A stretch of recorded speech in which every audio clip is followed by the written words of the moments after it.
Hello guys and welcome to my channel. Today I have a video for you of true crime, and for the new viewers I will be styling, playing with her hair, and at the same time I'll be sharing the stories with you today. So that's what we're going to be doing today. Um, so yes, this is a true crime video. These are unsolved homicides. So we have a couple of stories here actually. Um, some of the stories, you guys, I do want to say they don't have enough background information. I did my research and I was really trying to find, as much information as I could. Uh, but some of the stories did not have enough information. So, as far as like background, information, like for example, let's say someone was seen with someone. Did they know this person? Or who was this person? And I'll share my thoughts on each story, then you'll see what I mean. But yeah, let's remain respectful at all times. And yeah, let's get into the video. And I do want to apologize ahead of time if I do mispronounce some of the names. I'm not the best with names here, but I will try my best not to mispronounce any of the names. So just to give you a heads up with that. And yeah, let's get right into the video. All right, so I'll get started with the first story, but all of these stories are from California. They're all happening in California. So let's get started. First story. So here we have Rita Gonzalez Campoy. This happened back in June, you guys, June of 1998. And this happened in Los Angeles, California. And at the time, when this happened to Rita, she was 41 years old. So 41 years old, you guys. And she was outside her workplace talking to a man. So they were talking, and then sometime later, they got into his vehicle. They drove off. And you guys, not even 12 hours later, her body was found by someone jogging. So a jogger found her body, you guys. She was unalive. She had been stabbed to death, you guys. Until this day, they have no idea who committed this crime. Now, when it comes to background information, this is what I mean. Who was this man? Like, I have questions. Who was he? Was he someone known? Did anyone know who he was? Has he been interviewed? And these are, I did, I was reading different articles hoping to find information on that, you guys, but there was nothing. So this is what I mean, not enough background information.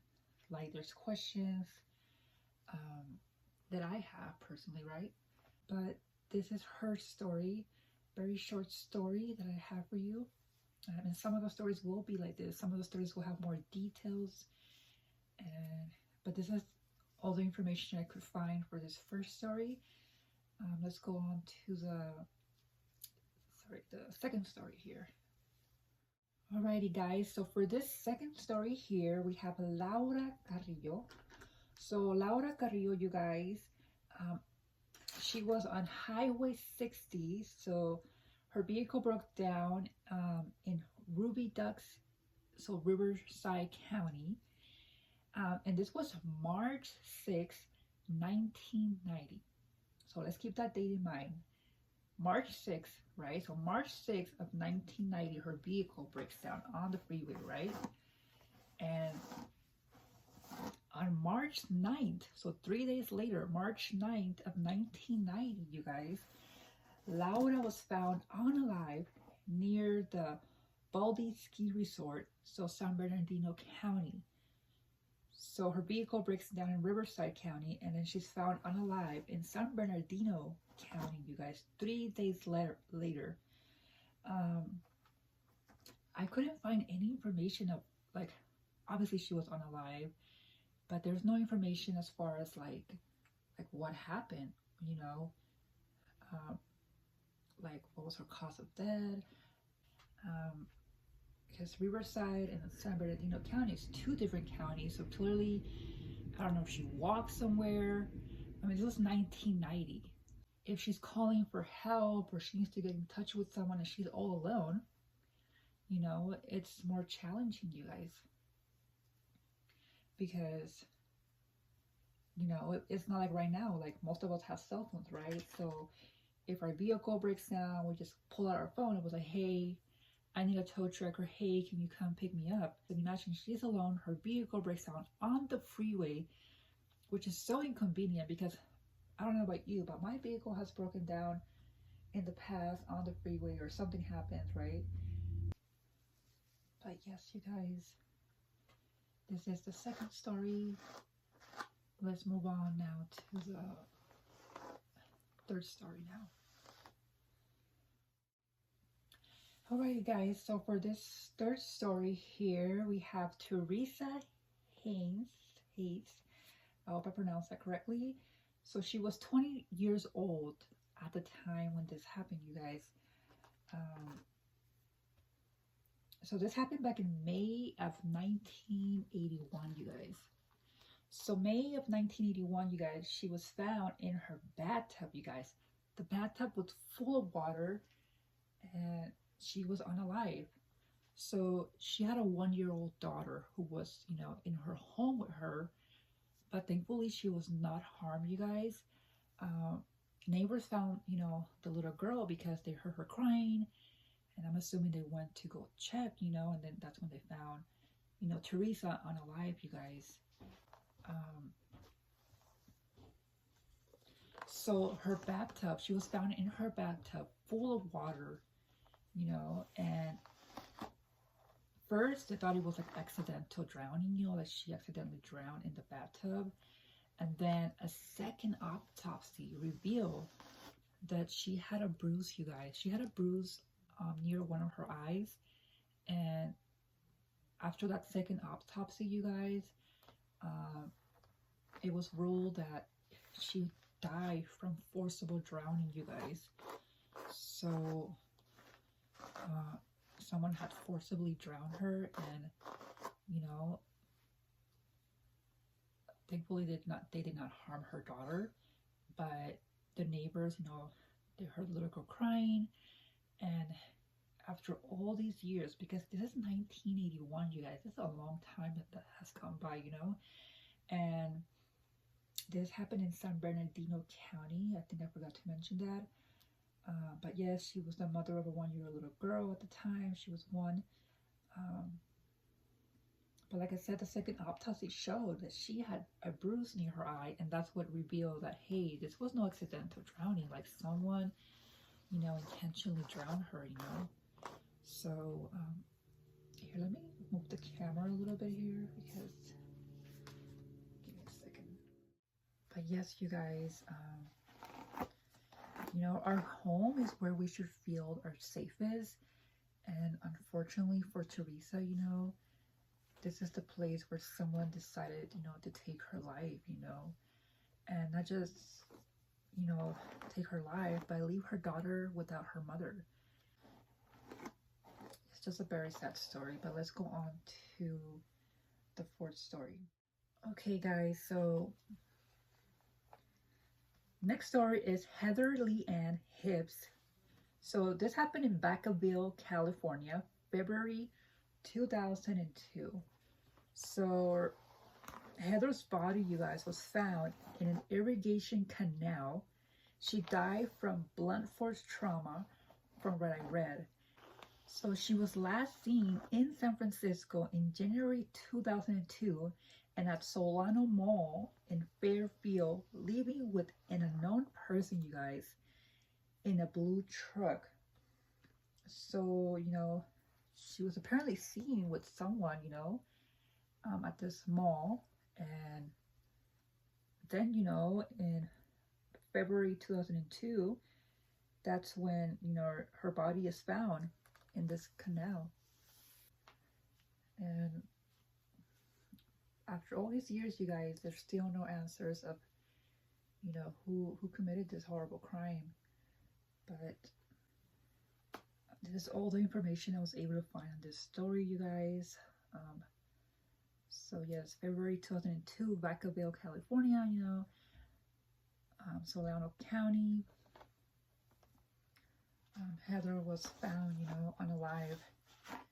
And this is the story. Oh my god, her hair is so tangled, you guys. But let's go on to the next story. Okay, guys, so for this next story here, we have Michael Anthony Soto. So this happened back in September of 1991, you guys. At the time when this happened to him, he was 35 years old, and this was in Riverside, you guys. So let me get some hair here. So in Riverside, you guys, Michael was found with head trauma. He was beaten and robbed, you guys. He was an employee at a produce market where he was attacked, you guys. So he's over here working, trying to make a living. He also, you guys, he actually served in the military, He served in the military. He was a father, you guys, of a teenage boy, you guys. So the attack was reported. Get this, you guys. I find this extremely suspicious. He was attacked, right? And he was reported by a anonymous caller who refused to identify themselves. So the anonymous caller called from a nearby payphone. So Michael's attacked. Then someone from a payphone nearby, reports that the attack and refuses to identify himself. And then, obviously police get there, but unfortunately they were not able to save Michael. Investigators believe that the caller has information.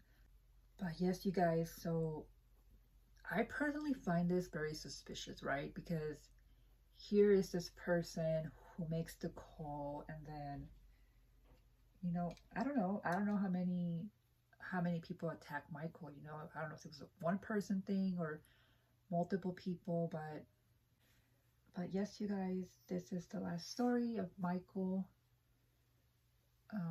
The last story that I have for you today. Take this off here.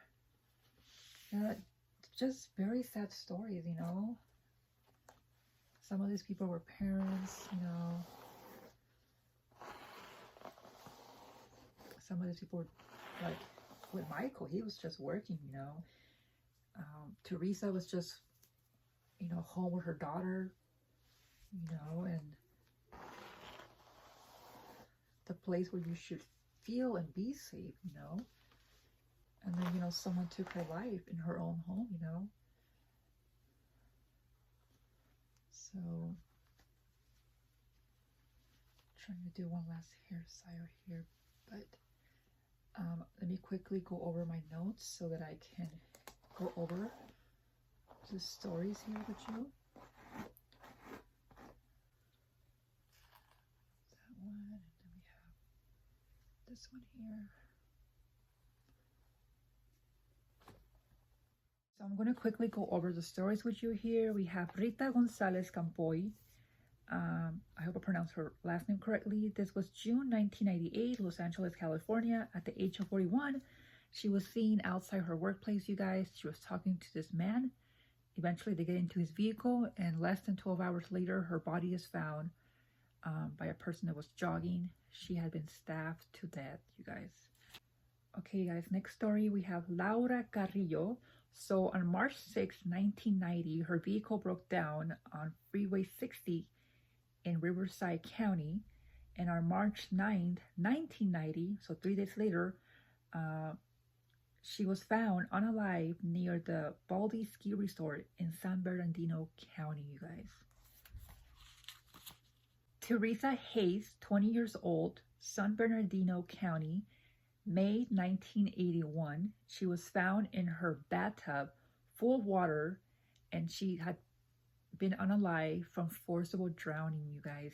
It took a second autopsy to figure out that this was no accident, you guys. Someone forcibly drowned her, you guys. Heather Lee Ann Hibbs, February 2002, Solano County. Her body was found in an irrigation canal. She died from blunt force trauma, and she was last seen, you guys, at this mall in Fairfield, leaving with an unknown person in a blue truck. Michael Anthony Soto. So in September of 1991 in Riverside, Michael was found with head trauma, you guys. He was beaten and robbed, you guys, at the market where he worked at, you guys.